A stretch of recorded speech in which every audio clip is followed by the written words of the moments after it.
Today I'm joined by a brand strategist with over 20 years of experience in the luxury segment, having led marketing of iconic brands like IWC, Cartier, Burberry and many other brands.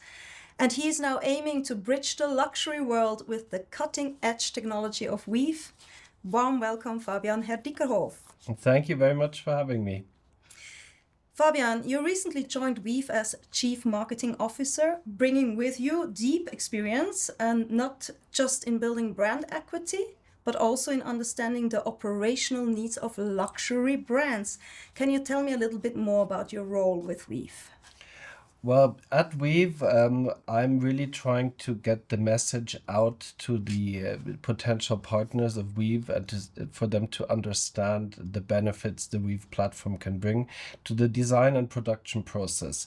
And it's not just luxury; it's from the more basic segments of footwear all the way up to the most high-end brands, because the processes are similar. The processes are similar, but fashion marketing has changed rapidly in the recent years. Now, from a B2B perspective, how has the approach to marketing evolved? Well, basically, the fashion industry, we have to be honest, is still very behind in terms of the marketing and process orientation.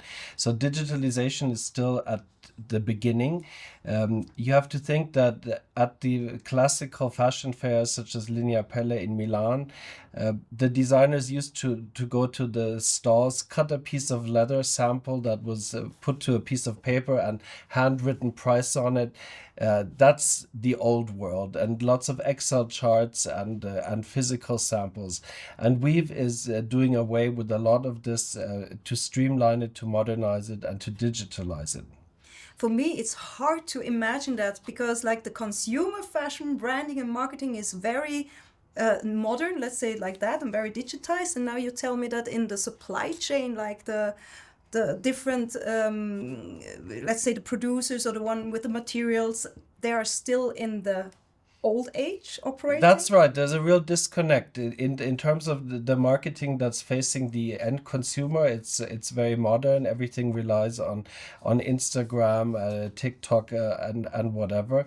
But the producers and the suppliers still really work as they did in the 1980s. Very old school. Very Okay. old school. But how do you see, like, I mean, the consumer behavior is shifting, clearly shifting. Is this somehow affecting the suppliers, and are they reacting to those shifts? Yes, they have to, because the consumers are now asking questions, very, very deep questions. They want to know exactly where their product is coming from. We say they want to know the name of the cow that produced their leather, and it's almost true. So they no longer accept just some general statements saying we are green, we are environmentally friendly. They want to know exactly which country is my leather coming from, where has the shoe been stitched together, is there a guarantee that there has been proper labor conditions. Just imagine child labor needs to be completely excluded, and it needs to be proven. And for that, a lot of data needs to be provided, and this is something that WEEV can help structure and provide these data flows. I understand that. So are you telling me like the story of a product is getting more important than the product itself? Well, these two are not mutually exclusive. The product goes more into the center of the consumer, about the consumer perception. It's no longer just the brand, and we don't care what's behind it. People really want to know the substance of the product. The quality has to be right. The story has to be true. It doesn't have to be a luxury product, but we want to make sure as a consumer today we're not harming the world in some way by buying a product that is harming either the environment or the people that make it. Okay. And how is WEEV, you already mentioned it a little bit, but how is WEEV helping to reshape how brands engage with the B2B clients? Is there more pressure also within the B2B clients or the B2B chain? Yes, there is, and it starts from from the lawmakers. They require the brands to have a product passport in the very near future, and in these product passports, all of these data about where it was produced, what sort of chemicals were used. Um, how the shipping was done, how the packaging is environmentally sustainable. All of these informations need to be traceable and be provided. And it's a huge amount of work for every company, and we've can streamline this process because we structure these data, we put these data into a usable format and make these product passports possible. Product passports is a good expression. Is this, no, it's probably not the same. Can you tell me a little bit more about the WEEV directory and where the passport comes into play there? Well, that's slightly different. The WEEV directory is like the yellow pages of the industry. In the WEEV directory, there's thousands of companies listed that can easily be found and searchable. So if I'm a designer and I need a shoelace in orange, I can check the WEEV directory for the producers of shoelaces, and I can say I want one that is based in India or one that's based in Vietnam or in Mexico, because we don't want to ship the shoelaces from one part of the world to the other.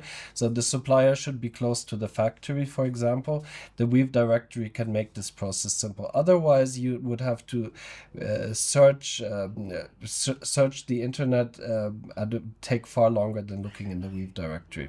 So it's a yellow pages. It's a yellow pages kind of, okay. Of the industry. And how can I imagine then the passport? So I made my whole process. I produced, I manufactured the product, and I have all these different suppliers, the different materials, and then in the passport is kind of a like your DNA, or how can I imagine the product passport is a virtual thing. There will be a QR code on every shoebox by law, and if the customer then clicks on that QR code, they will come to the product's website.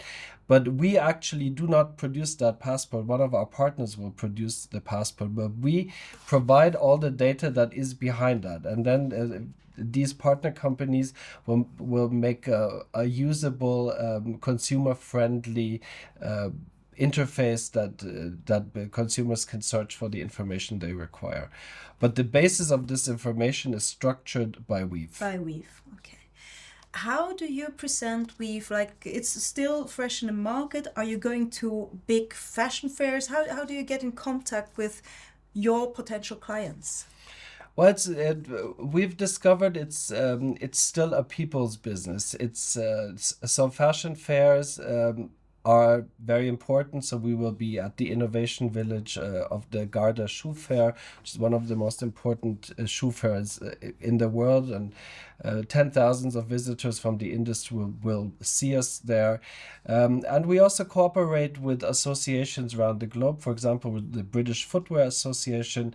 There we meet other companies in the ecosystem, we meet suppliers, we talk, we explain our system, and that's how we win clients and partners.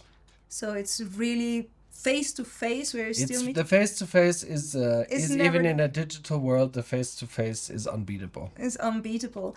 But do you see some trends in the digital marketing for the B2B, especially? Is there any trend, so to say? Well, the industry has a long way to go. Until now, the producers of leather, most of their marketing would be to put a simple print advertisement in an industry paper with a picture of a beautiful leather. That's about as far as it goes. But this is not enough anymore. So WEEV is really helping to get a new mindset going that online marketing becomes important. We can put a spotlight on our partners. We provide LinkedIn marketing. We provide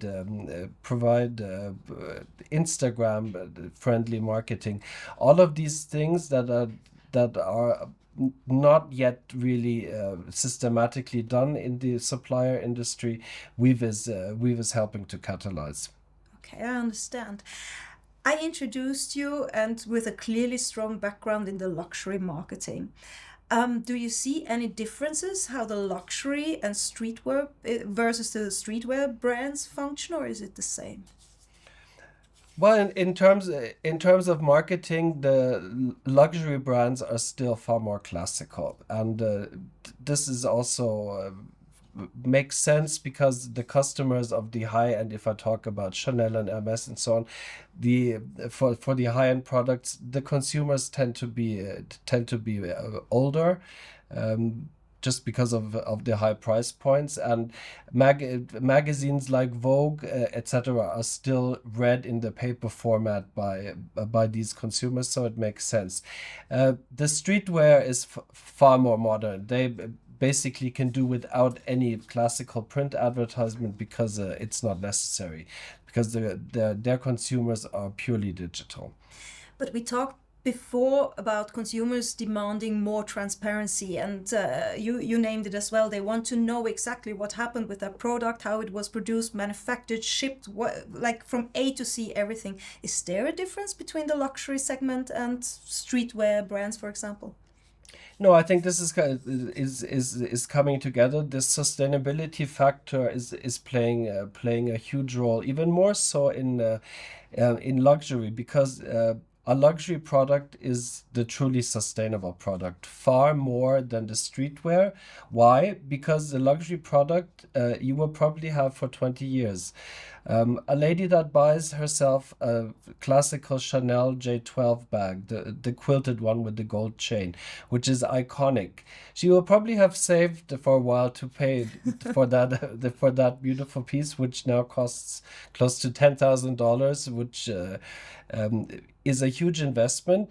This bag is more or less the same over the decades. So a Chanel bag you will probably keep in your wardrobe for 15 or 20 years. Same with an Hermes product and a couple of other brands. On the other hand, a streetwear product is far more likely to be hip and trendy for a season or two, and then you discard it, sell it, or whatever to get the next product. So high luxury is sustainable because it lasts so long. The way that Patek Philippe says it in the watch industry, you never own a Patek Philippe you just keep it for the next generation. This is true for most high-end luxury products that transcend generations. So very sustainable. Very sustainable.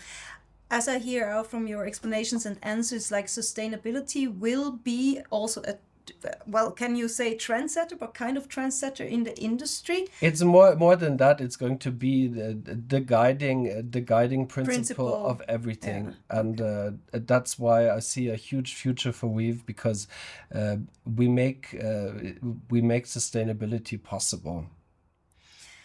Traceability, sustainability, you can use interchangeably sometimes, but one is completely linked to the other. Absolutely. We talked about the B2B trends in digital fashion marketing, or the non-existing trends, so to say. Is there anything else that brands are still underestimating from your point of view? Well, I think brands sometimes are still underestimating this information hunger of the end consumers, and the younger generations want to know so much about their products because they identify with the products.